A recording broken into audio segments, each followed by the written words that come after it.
Então agora que vocês já sabem fazer o diagnóstico da IC-FEP, a gente tem que ver como que a gente vai tratar esse paciente. Também tem um outro problema, a gente já discutiu bastante de IC com fração de ejeção reduzida. A gente sabe que tem várias medicações que conseguem melhorar a mortalidade na IC com fração de ejeção reduzida, vários que diminuem a hospitalização. A gente tem um arcabouço aí absurdo para pensar em tratar esse paciente. E a IC-FEP? A IC-FEP daí é mais complicado, a gente não tem tanta evidência. O que é a indicação classe 1 para tratar um paciente com IC-FEP? Que está na diretriz lá de 2018, não mudou para 2021.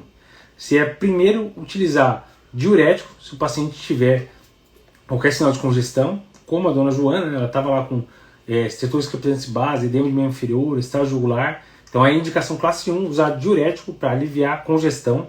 Aí pode utilizar hidroclorotiazida, usar furosemida, beleza. Então faz um tratamento não objetivando hospitalização ou mortalidade, mas para melhorar sintoma. E a outra indicação, que seria a indicação classe 1, seria tratar as doenças de base. Então a paciente hipertensa, como a dona Joana, vamos tratar melhor. Vamos otimizar o tratamento da hipertensão. O paciente tem FA, será que a gente consegue deixar em ritmo sinusal? O paciente tem doença arterial coronariana, será que não dá para melhorar o tratamento clínico? Tem alguma coisa para reperfundir? Então o objetivo, indicação classe 1, seria tratar bem a doença de base. Marcelo perguntando aqui em relação à mortalidade, isso é uma coisa que eles adoram perguntar também, e aliás foi dúvida de vários alunos nossos aqui. Uma coisa que eles gostam de perguntar, voltando um pouquinho mais no básico, é como que é a mortalidade da IC com fração de ejeção preservada? É igual ou é diferente da IC com fração de ejeção reduzida? Isso confundiu a cabeça de muita gente, porque antigamente a referência falava que era a mesma coisa. Agora, a partir da diretriz de IC de 2018, ficou bem claro que a mortalidade de quem tem IC-FER é maior do que quem tem IC com fração de ejeção preservada. Então, IC-FER, fração de ejeção menor que 40%, teria uma mortalidade maior do que IC-FEP, segundo a diretriz brasileira de IC de 2018. Então, se cair em prova hoje, e isso é uma coisa que já perguntaram mais de uma vez, é para falar que IC-FEP tem uma mortalidade menor do que a reduzida, certo? Tem questão que eles consideravam isso diferente, porque era referência antiga, uma questão de 2018, se não me engano, mas cair hoje em prova é isso. IC-FEP tem mortalidade menor que IC-FER, beleza? Para quem está fazendo prova, anota aí um asterisco que isso aí é importante. Voltando para o tratamento, então a gente já falou que a gente vai utilizar diurético para aliviar a congestão e vai tratar doença de base, hipertensão, FA, doença arterial coronariana. E de medicação, assim como a gente tem vários remédios para IC-FER, o que tem de evidência? A única medicação que entrou com evidência 2A na diretriz de 2018 foi espironolactona. A espironolactona, a gente teve um estudo chamado TopCat que testou usar espironolactona para esses pacientes. Eram pacientes com fração de ejeção maior que 45% e conseguiu mostrar uma redução de hospitalização. Não reduziu mortalidade, mas conseguiu diminuir a hospitalização. TopCat, não sei se vocês lembram, foi um estudo que englobou vários países, né? Brasil, Argentina, Estados Unidos, Canadá, Geórgia e Rússia. Foram esses países envolvidos. E depois eles fizeram várias análises posteriores mostrando que, na verdade, quando a gente foi ver a população da Rússia e da Geórgia, a mortalidade era muito menor. E nesses pacientes o benefício foi inferior. Não foi um benefício tão claro. Se a gente separasse só os pacientes da América, e daí é ruim, porque perde randomização, análise de subgrupo não é o ideal.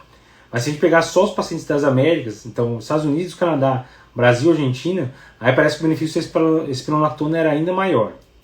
Então parece que vale a pena se usar para esse FEP. Então o TopCat entrou e acabou ajudando a tornar essa droga uma indicação 2A. Outra droga que tem indicação na diretriz seria BRA, com indicação 2B, mais fraca. O que a gente tem de BRA? Então BRA, que seria losartana, candesartana, valsartana. A gente teve o estudo Charm Preserved, teve vários estudos, Charm Reduced, Charm Added, Charm Preserved. O Charm Preserved, que foi com IC preservada, eles testaram usar candesartan e mostraram um benefício também em hospitalização, sem benefício em mortalidade. Então beleza, parece que o BRA vai bem. Daí pouco depois saiu o iPreserved com a ibersartana, outro BRA. Aí não teve benefício nenhum. Então ficou meio em cima do muro. A evidência é fraca, mas tem alguma coisa sugerindo que talvez ajude. Então entrou com uma indicação 2B, usar BRA para esses pacientes com IC-FEP. Muita gente me pergunta, e o IECA, né? O IECA não é melhor que o BRA? Tem vários trabalhos na IC fração de ejeção reduzida falando que parece que ele reduz mais mortalidade, e na reduzida realmente deve ser a primeira opção. A gente deve usar BRA só se não tolerar IECA. Aqui a gente não tem a mesma evidência.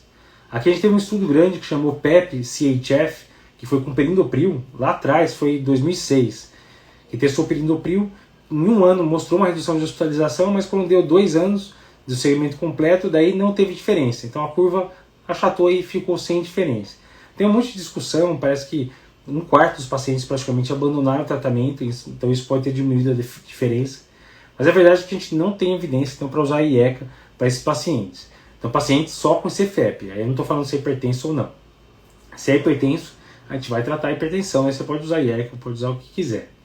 Mas usar só por ter CFEP não teria evidência. Então o que tem evidência é basicamente isso, é spironolactona e BRA, é o que tinha. O que teve de novidade agora nos últimos anos? Depois que saiu o Paradigm, o estudo com sacubitril valsartana, o Entresto, no cenário da IC fração de injeção reduzida, eles viram que era uma medicação revolucionária, conseguiu pela primeira vez diminuir a mortalidade comparando com IECA, e daí tinha uma grande esperança que talvez na ICFEP também conseguisse ser um blockbuster. E não foi. A gente teve então a publicação do estudo Paragon, que foi exatamente nesse cenário, e bateu na trave, teve um P de 0,06, mas não teve significância estatística. Então não atingiu o endpoint primário, e teve uma redução discreta de hospitalização, mas foi um intervalo de confiança de 0,72 até 1,0. Então, o Dr. Hamilton sempre explica isso, né? Vai ter no curso de medicina baseada em evidências, mas se pegou no 1,0 intervalo de confiança, não tem significância estatística. Então, apesar de ter chegado muito perto, o estudo Paragon foi negativo. Então, foi um balde de água fria, sacubitril valsartana não vai utilizar para todo mundo com CFEP. Outra droga que era bem promissora, que saiu recentemente, foram os inibidores de SGLT2. Então a gente estava esperando ansiosamente o resultado do Emperor Preserved, né? Saiu no Congresso Europeu em agosto, em julho já estava saindo um monte de site falando que o estudo tinha dado positivo, que é a primeira droga revolucionária que deu positivo, e a gente veio empolgado achando que essa é a primeira droga que diminui a mortalidade na EC, FEP, né? Fração de injeção acima de 50, e não foi. Foi um estudo positivo. Foi o primeiro realmente a conseguir atingir uma significância estatística no endpoint primário. Então, conseguiu reduzir o endpoint primário, 21%, em que era morte cardiovascular ou hospitalização por IC, mas daí quando foi avaliar os dois separados, na verdade esse benefício foi às custas de diminuição de hospitalização. Não reduziu de forma significativa a mortalidade isolada. Resumindo, apesar de todas as maravilhas, as propagandas que saíram aí na internet, a gente continua sem nenhuma droga com benefício claro em mortalidade na ICFEP, certo?